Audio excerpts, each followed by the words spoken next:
बिस्मिल्लाहिर्रहमानिर्रहीम। अस्सलाम वालेकुम। मैथमेटिक्स फाउंडेशन में मैं आपको खुशामदीद कहता हूँ।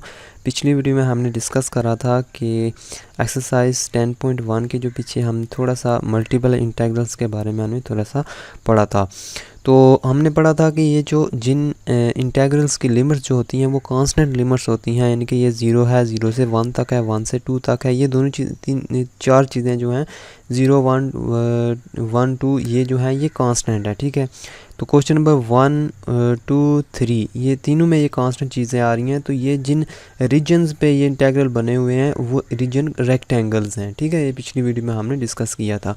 तो आज हम इन क्वेश्चन को सॉल्व करते हैं। बिल्कुल ईजी हैं, कोई मुश्किल नहीं है। ठीक है, आप जिस तरह हमने पार्शियल डेरिवेटिव जो ना डेरिवेटिव करते हैं ना, जिस तरह partial derivative for example x square y, इसका हमने पार्शियल डेरिवेटिव फाइंड करना है अगर एक्स के लिहाज से, तो हम क्या करते थे, partial by partial x into ये करते थे। और एक्स, क्योंकि हम एक्स के लिहाज से अगर पार्शियल डेरिवेटिव फाइंड कर रहे हैं तो वाई को कांस्टेंट समझेंगे, तो वाई को बाहर लिख देंगे। ठीक है, तो 2x इसका पार्शियल डेरिवेटिव आएगा, 2xy किसके लिहाज से, x के लिहाज से। तो सिमिलरली ये इंटीग्रेशन में भी अगर एक चीज़ अगर आप x के लिहाज से डेरिवेटिव कर रहे हैं तो फिर y को हम कांस्टेंट समझेंगे। ठीक है, अगर y के लिहाज से कर रहे हैं इंटीग्रेशन तो हम x को कांस्टेंट समझ लेंगे। तो ये जो रेक्टेंगुलर रीजन होते हैं, रेक्टेंगुलर जो होते हैं, ये मैंने आपको बताया था, ये हम इसको रिवर्स भी कर दें तो कोई मसला नहीं है, तब भी जो है ना इसका आंसर ठीक आता है। लेकिन अगर इसको रिवर्स कर दें तो इसका आंसर ठीक नहीं आता, क्योंकि ये जनरल रीजन पे है। रिवर्स करने का मतलब है कि 1, 2 को इधर लिख दूँ, डी वाई को इधर लिख दूँ। ठीक है, तो या 0, 1 को इधर लिख दूँ, फिर डी एक्स को इधर चेंज करना पड़ेगा। अगर इनको आप आपस में इंटरचेंज कर दें तो कोई मसला नहीं है, आंसर सेम आता है। लेकिन इनको इंटरचेंज करने से आंसर सेम नहीं आएगा, यानी कि हम ये तो नहीं कर सकते कि x से लेकर √x को इधर लिख दें और 0, 1 को इधर लिख दें और इसको बेशक इंटरचेंज कर दें तब भी इसका आंसर गलत आएगा, सेम नहीं आएगा। तो अब हम चलते हैं क्वेश्चन नंबर 1 की तरफ। क्वेश्चन नंबर 1 को इधर लिखते हैं, 0 से 1 तक है और ये है 1 से लेकर 2 तक dx dy। इसके अंदर फंक्शन कौन सा लिखा हुआ है, इसके अंदर कांस्टेंट फंक्शन लिखा हुआ है f of x y is equal to 1 के बराबर, यानी इधर 1 लिखा हुआ है। f ऑफ x y की जगह क्या लिखा हुआ है, 1 लिखा हुआ है। तो इसको हम वाज़े लिख लेते हैं, 0 से लेकर 1 तक और 1 से लेकर 2 तक 1 और साथ dx लिख देते हैं dy। ठीक है, आपने हमेशा याद रखना है कि ये जो dx इधर लिखा हुआ है ना, dx यानी कि x के लिहाज से ये dx लिखा हुआ है, तो इधर जो चीज़ होगी वो x की लिमिट्स होंगी। ठीक है, इज़ इक्वल टू x, यानी जो इधर लिखा होगा वही साइड पे ये लिखा होगा। अगर इधर y लिखा होगा तो इधर भी y होगा, y is equal to 2, y is equal to 1। इधर dx पहले पे लिखा हुआ है तो इधर आपने ये वाला जो लिमिट है आपने इधर x बराबर लिखना है, और इधर y लिखा हुआ है एंड पे, तो इधर ये किसकी लिमिट्स हैं, y की, y इज़ इक्वल टू 0 और y इज़ इक्वल टू 1। तो इस चीज़ को हम इस तरह भी लिख सकते हैं, इधर ब्रैकेट लगा के ना ये, यानी कि हम इस चीज़ को पहले सॉल्व करेंगे। तो सिंगल इंटीग्रल आपको पता है 1 की इंटीग्रेशन क्या होती है, ये जो बाहर वाला इंटीग्रल है उसको इसी तरह लिख दें 0 से लेकर 1 तक, और 1 की इंटीग्रेशन x होती है अगर x के लिहाज से करें तो। ठीक है, तो इसकी लिमिट क्या है, इसकी लिमिट है 1 से लेकर 2 तक, 1 से लेकर 2 तक, साथ बाहर क्या लिखा हुआ dy। ठीक है, और 0 से लेकर 1 तक x की ऊपर वाली लिमिट पुट करें तो 2 आएगा, माइनस नीचे वाली लिमिट पुट करें तो 1 आएगा, 2 - 1 साथ dy लिख देते हैं 0 से 1 तक, और फिर 2 में से 1 बाकी 1 dy। अब किसके लिहाज से इंटीग्रेशन करनी है, y के लिहाज से। तो 1 की इंटीग्रेशन अब y हो जाएगी ना, क्योंकि है ही वो यानी कि y के लिहाज से है ही 1 लिखा हुआ है। तो 1 की इंटीग्रेशन अगर x के लिहाज से करें तो वो x होगी, अगर y के लिहाज से करें 1 की इंटीग्रेशन तो वो y हो जाएगी। तो ऊपर वाली लिमिट लगाएंगे, नीचे वाली 1 - 0 इज़ इक्वल टू 1।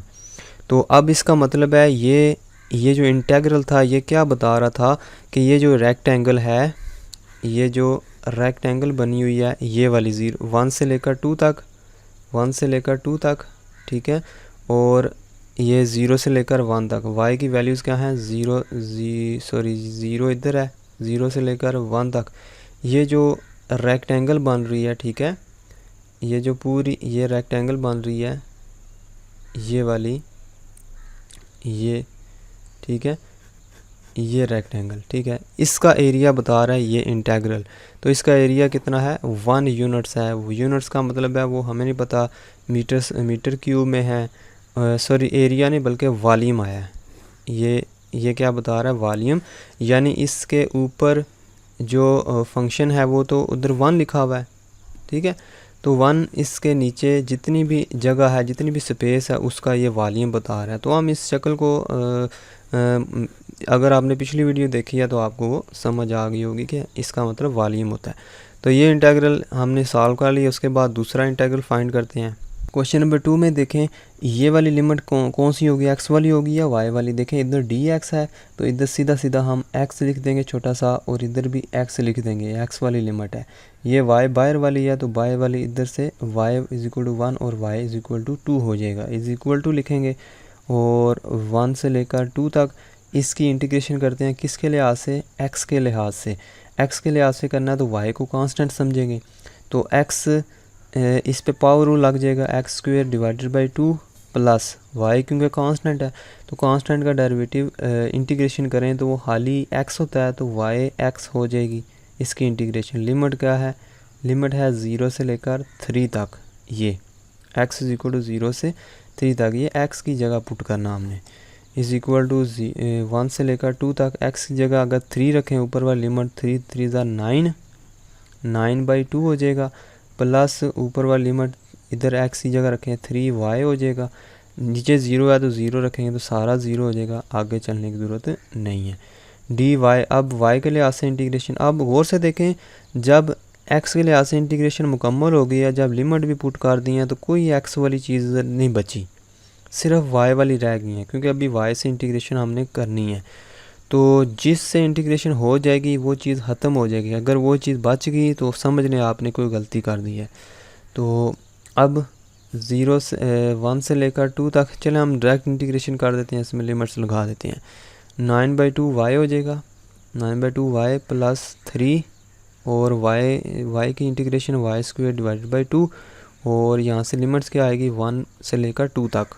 जब ऊपर वाली लिमिट लगाएंगे इधर 2 पुट करेंगे वाई की जगह, 9/2 इंटू 2 प्लस 3, 2 का स्क्वायर क्या हो जाएगा 4 डिवाइड बाई 2 ब्रैकेट, माइनस नीचे वाली लिमिट पुट करते हैं 9/2 इंटू 1, ठीक है। फिर माइनस ये वाला इधर 3, 1 का स्क्वायर 1 होता है, 3 1 ज़ा 3 डिवाइडेड बाई 2, तो ये इससे कट जाएगा।